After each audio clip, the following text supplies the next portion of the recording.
सद और आरएलपी के सुप्रीमो हनुमान बेनीवाल जुड़ चुके हैं। हनुमान जी, बहुत स्वागत है न्यूज 18 राजस्थान पर। जी धन्यवाद। लगातार आंदोलन हमने देखा और उसके बाद इस वक्त की सबसे बड़ी खबर है हनुमान जी, धर्मेंद्र प्रधान ने अपना इस्तीफा दे दिया है। आपकी टिप्पणी क्या है, पहली प्रतिक्रिया क्या है?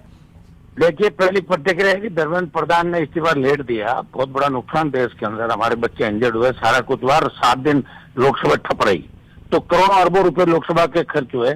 और दूसरा, इन्होंने अभी प्रधानमंत्री को लिखा है, स्वीकार होगा कि नहीं होगा ये तो अभी सोशल मीडिया के माध्यम से हमें जानकारी मिल रही है, तो तुरंत प्रधानमंत्री जी को इसका इस्तीफा स्वीकार करना चाहिए और इसको राष्ट्रपति के पास भेजना चाहिए। प्रधानमंत्री खुद ही भेजेंगे या इसके पीछे कोई चाल है, इसके बारे में हम कुछ नहीं कह सकते। इतना ही कह सकते हैं कि ऐसे व्यक्ति को बर्खास्त करना चाहिए।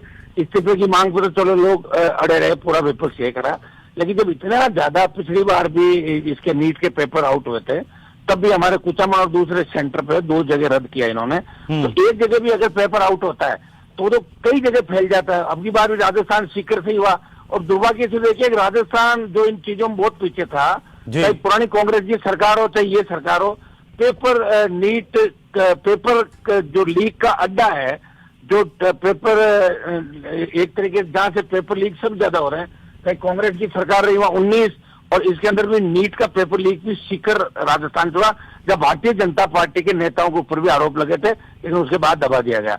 बहुत लेट जगह, लेकिन जब जगह सवेरा, प्रधानमंत्री जी को तुरंत इस्तीफा स्वीकार करना चाहिए और बच्चों की जो भी मांग है, छात्रों की, उन सब मांगों पर सकारात्मक विचार करने की। यही छात्र थे जिन्होंने मोदी जी को पुरानी व्यवस्था को खत्म करके 3 बार देश की सत्ता में बिठा, इसलिए इन बच्चों से किसी तरह का भेदभाव नहीं। हमारे बच्चों की परीक्षा प्रणाली में सुधार हो। जो बिल लेके आ रहे हैं, खाली बिल लाने से नहीं होता, बिल तो बहुत से बिल पड़े हैं, फांसी की सजा भी होती है, मर्डर के अंदर। कांग्रेस कहती है कि राजस्थान में भी हम एक मजबूत बिल लेकर के आए थे पेपर लीक के खिलाफ। अब राजस्थान में तो इन्होंने सेटिंग कर ली, भारतीय जनता पार्टी के लोगों ने। एक भी कांग्रेस के नेता को जेल में नहीं डाला। पेपर लीक के जो आरोपी कांग्रेस है वो रोज कह रहे हैं कि डाल के दिखाओ, डाल के दिखाओ, कुछ नहीं किया।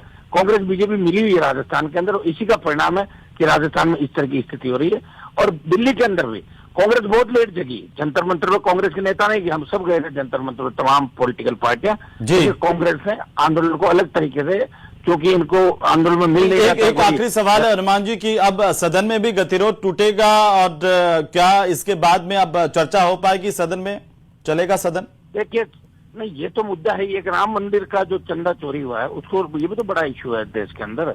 ये 2-3 मामले थे जिनको ऑल पार्टी मीटिंग में उठाया। एक तो इसके अंदर चर्चा, और क्योंकि अगर लाठीचार्ज नहीं होता तो चर्चा पे विपक्ष सहमत था जी, लेकिन लाठीचार्ज हो गया, जिस तरह बच्चों के कपड़े फाड़े। जी बिल्कुल हनुमान जी, बहुत शुक्रिया हमारे साथ जुड़ने के लिए, न्यूज 18 राजस्थान पर अपनी बात रखने के लिए। और